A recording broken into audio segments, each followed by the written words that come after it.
Madame Deschênes n'est pas là aujourd'hui. On va faire de la grammaire pendant son absence. Oh, fudge. Moi, je veux pas faire de la grammaire. Ah!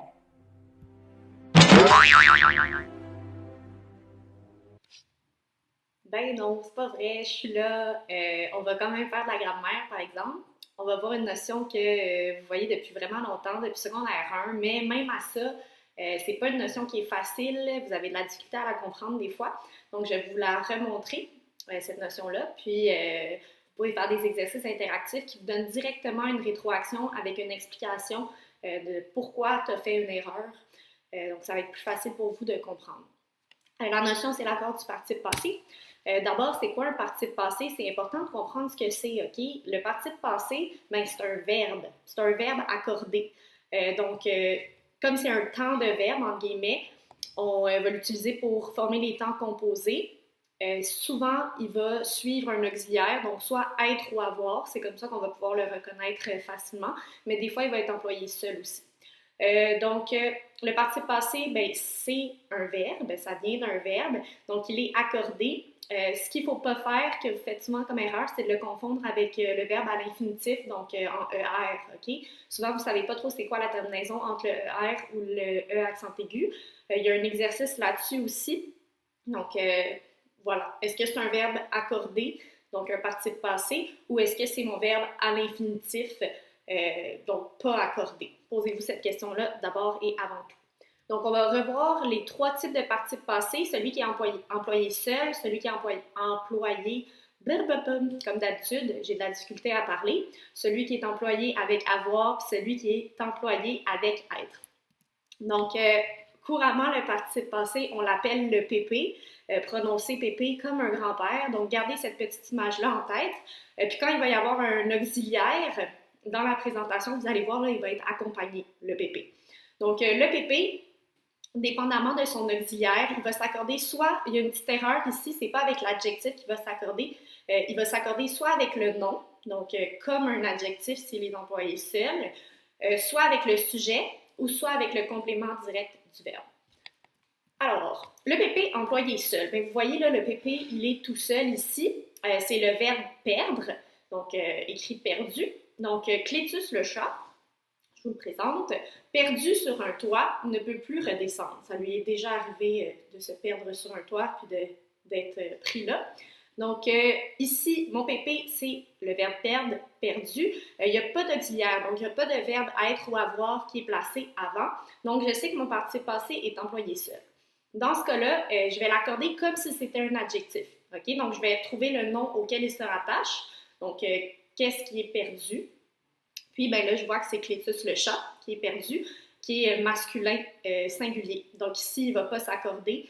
Ça va juste être le U, la terminaison. Je vais vous donner un petit truc tout à l'heure pour savoir c'est quoi la terminaison. Donc, est-ce que c'est le U? Est-ce que c'est un T? Est-ce que c'est un S? On va regarder ça plus tard. Donc, comme ici, il n'y a pas d'auxiliaire, le PP, il s'accorde comme un adjectif avec le nom auquel il se rattache. Donc, ici, Clétus le chat, c'est mon groupe nominal. C'est lui qui est perdu. Donc, ça reste invariable. Ensuite, le PP qui est employé avec l'auxiliaire être, ben, imaginons-nous que notre auxiliaire être, c'est Claude, OK? L'auxiliaire infirmier. Donc, le PP est exténué. Vous voyez, là, il est accompagné. Là. Il y a un auxiliaire avec lui. Il y a le verbe être. Donc, le PP est exténué à force de se promener avec sa canne. Donc, ici, c'est le verbe exténué qui est employé au participe passé. Donc, lorsque le PP est employé avec l'auxiliaire être, comme dans ce cas-là, il va s'accorder avec son sujet.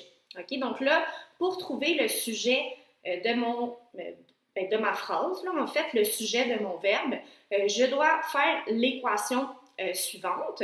Donc, je me pose la question, qui est-ce qui, plus mon participe passé avec être, puis ça va me donner mon sujet. OK? Je vous donne l'exemple avec cette phrase-là. Ici, c'est le PP est exténué à force de se promener avec sa canne.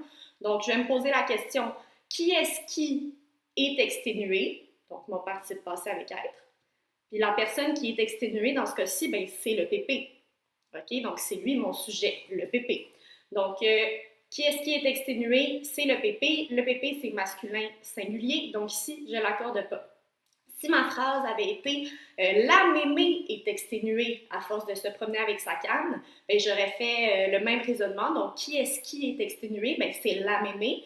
Comme la mémé, c'est féminin singulier, ben là, il aurait fallu que je rajoute un E à exténuer. Mais dans ce cas-ci, comme c'est masculin, je n'ai pas besoin d'en rajouter. Donc, ensuite, le PP peut être employé avec l'auxiliaire avoir. Donc, imaginez-vous que Lucie, qui est en haut, c'est notre infirmière auxiliaire avoir.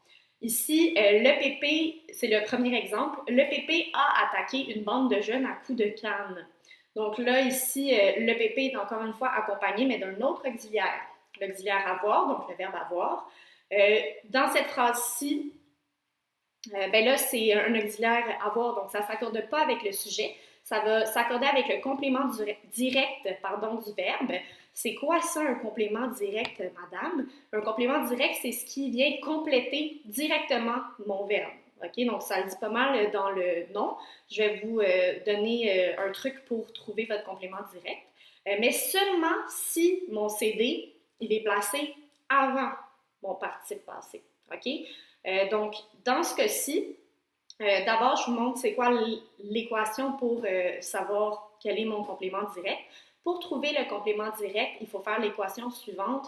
Donc, mon sujet plus mon PP avec avoir, plus quelqu'un ou quelque chose. Ce quelqu'un ou quelque chose-là, c'est mon complément direct. Donc, dans ce cas-ci, mon sujet, ben, c'est le PP. Le PP plus mon participe passé avec avoir a attaqué quelqu'un. Donc, le PP a attaqué quelqu'un. J'aurais pu dire quelque chose, mais dans ce cas-ci, c'est quelqu'un. Puis le quelqu'un, ben, c'est une bande de jeunes. OK? Donc, c'est pas pareil, il faut faire attention. Pour le sujet, il faut vraiment se poser la question qui est-ce qui avec mon PP? Puis là, ça me donne ma réponse. Mais là, ma question, comme le quelqu'un ou quelque chose, je dois le mettre après mon PP dans mon équation. Donc, pas avant. Donc, je répète. Donc, mon sujet plus mon PP avec avoir plus quelqu'un ou quelque chose. Ce quelqu'un-là, c'est mon complément direct. Donc, le PP a attaqué quelqu'un. Le quelqu'un, c'est une bande de jeunes. Donc, dans l'exemple 1, comme le CD, la bande de jeunes, est placée après le PP dans la phrase. Donc, vous voyez là, le PP a attaqué une bande de jeunes. Il est placé après à attaquer. Donc, ici, vu qu'il est placé après, il ne s'accorde pas. OK?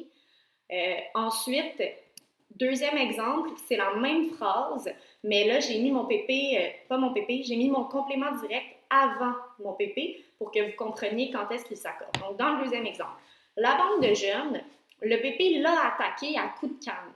OK? Ici, on va faire la même chose qu'avec l'exemple 1. Donc, je fais la même équation. Mon sujet plus mon PP avec avoir plus quelqu'un ou quelque chose qui est mon complément direct. Donc, dans ce cas-ci, mon sujet, c'est toujours le PP. Mon participe passé, c'est toujours à attaquer. Donc, le PP a attaqué quelqu'un. Mon quelqu'un, ben, c'est encore la bande de jeunes qui est repris par le L' ici. Puis, vous voyez dans la phrase, en exemple 2, la bande de jeunes est placée avant mon PP dans ma phrase. Okay? Vous le voyez, là, le petit PP avec son auxiliaire. Okay? L'image, ben, il est là, mon PP, puis mon complément direct est avant.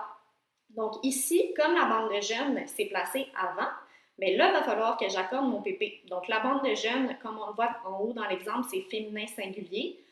Alors, ça va prendre un E. Donc là, attaqué, vous voyez, le E est surligné parce qu'il est placé, mon CD, avant mon PP dans ma phrase.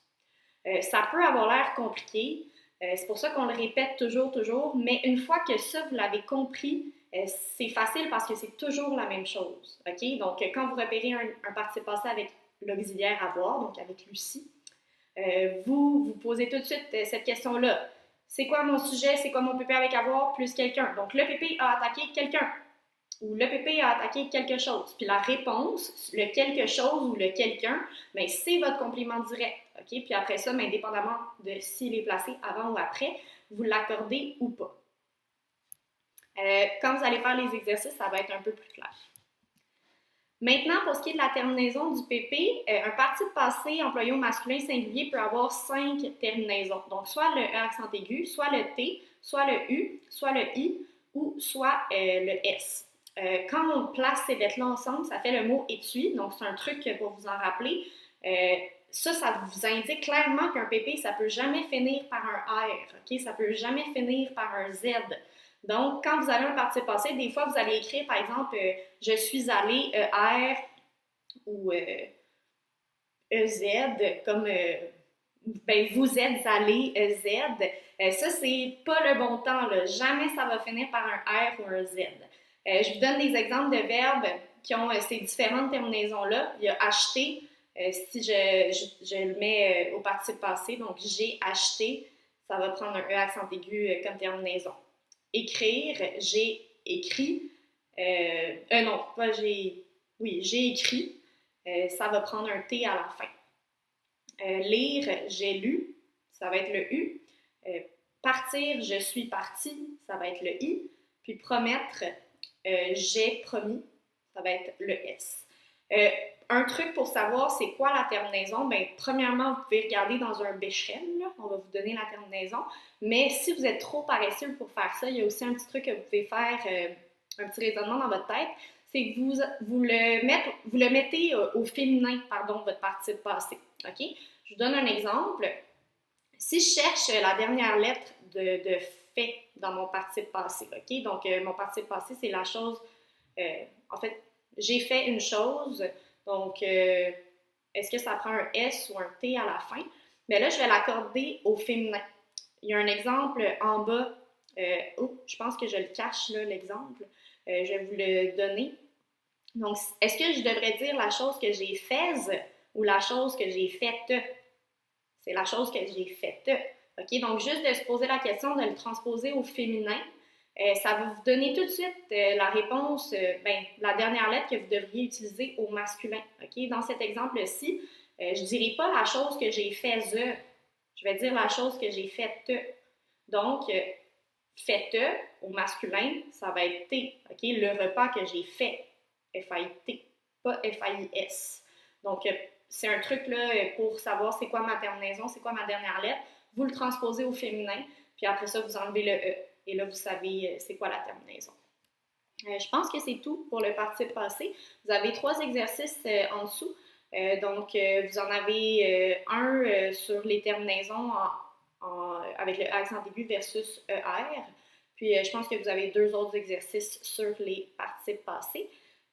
Donc, la prochaine capsule, ça va être un retour sur le texte argumentatif, donc les notions essentielles. Puis, n'oubliez pas que si vous avez des questions sur les participes passés ou sur la prochaine capsule, bien, jeudi, il y aura encore une récupération en direct. Donc, je vous souhaite une belle journée, belle étude. Bye bye!